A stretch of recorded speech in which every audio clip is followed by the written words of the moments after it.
یہ جو حالیہ کشیدگی ہے یا حالیہ جو صورتحال ہے، اس کے تناظر میں مضبوط سفارتکاری کتنی زیادہ ضروری ہے؟ دیکھیں، پہلی دفعہ ایسا محسوس ہوا ہے کہ ایک جو ہماری سفارتکاری ہے وہ بہترین سفارتکاری ہے. ٹیم ورک جو ہے وہ بہترین ٹیم ورک ہے. ملٹری اور جو سول قیادت ہے وہ ایک پیج پر ہے.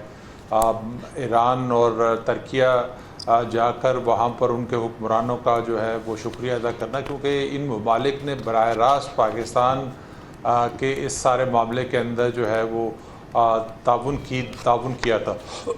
دوسری طرف ہم دیکھتے ہیں کہ بھارت جو ہے وہ مسلسل جنگ میں بھی ناکام ہوا اور سفارتی سطح پہ بھی جو ہے اس کو ناکامی کا سامنا ہے. اور پہلی دفعہ ہم نے دیکھا ہے کہ ریجن کے اندر ایک بڑا ملک ہونے کے باوجود ریجن کے اندر جو ہے وہ اجارہ داری کے خواب رکھنے کے باوجود بھارت کو اس کے دوست ممالک نے بھی جو اس کا بیانیہ جو ہے وہ کیری نہیں کیا.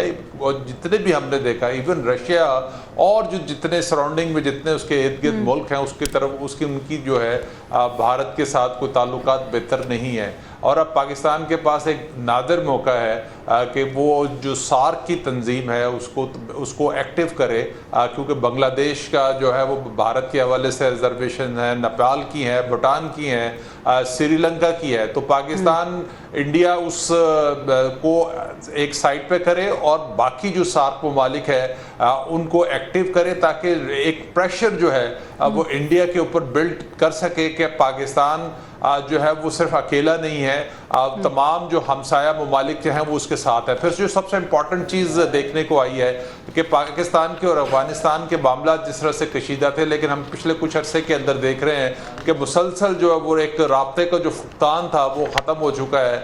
پاکستان کے افغانستان کے ساتھ معاملات میں بہتر ہو رہے ہیں. اس میں چائنا کا رول بہت امپورٹنٹ ہے. ایک ثالثی ہم دیکھ رہے ہیں کہ وہ جو ہو رہی ہے. تو اگر یہ سارا ریجن جو ہے اس کے پاکستان کے ساتھ تعلقات جو ہے وہ بہتر ہو جائیں گے، تو یہ اتنا ہی بھارت کے لیے جو ہے وہ جو ہے صورتحال مشکل ہو جائے گی. اور وہ جو اس کا خواب ہے علاقے میں اجارہ داری قائم کرنے کا، وہ اس میں خود شرمندہ تعبیر بھی نہیں ہوگا. بالکل ایسے ہی ہے.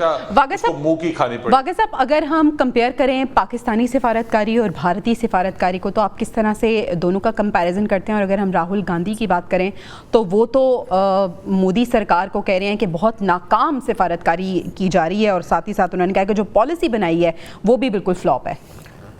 ایک تو سب سے پہلے آپ دیکھیں کہ پاکستان کے سفارتکاروں کے پاس بہت بھاری ایسے پوائنٹس ہیں، ایسے ویلڈ پوائنٹس ہیں جن سے وہ پوری دنیا میں پاکستان کا فیس جو ہے اس کو بہتر کر رہے ہیں. اب وہ کون سے؟ دیکھیے، سب سے پہلے تو پوری دنیا کو یہ بتایا جا رہا ہے کہ پہل کی بھارت نے اور پاکستان نے صبر اور تحمل کا مظاہرہ کیا.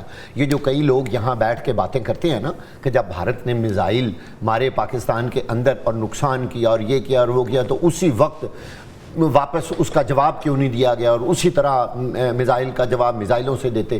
دیکھیں، یہ ہوتی ہے اسٹریٹجی، یہ ہوتا ہے طریقہ کار. اب پوری دنیا میں ہمارے سفارتکار، ہمارے جو امپورٹنٹ لوگ ہیں، وہ جا کے یہ بتا رہے ہیں کہ آپ ریکارڈ دیکھ لیں، آپ جہاں سے مرضی ثبوت لے لیں کہ پہلے جو ہمارے اوپر حملہ کس نے کیا ہے، بھارت. پھر بھی پاکستان کی مسلح افواج نے صبر اور تحمل کا مظاہرہ کیا اور انتظار کیا کہ اب دیکھتے ہیں بھلا اور کیا کرتے ہیں. یہ ایک اچھے ہمسائے ہونے کا بہت بڑا ثبوت ہے. لیکن بھارت اپنی شرمگیزی سے باز نہ آیا، اور جب بھارت نے بار بار ڈرون پاکستان کے اوپر حملے کے لیے بھیجے اور ڈرون کے ذریعے انہوں نے پاکستان کے اوپر زیادہ نقصان کرنے کی کوشش کی، تو اس کے بعد پاکستان نے اس کا جواب دیا.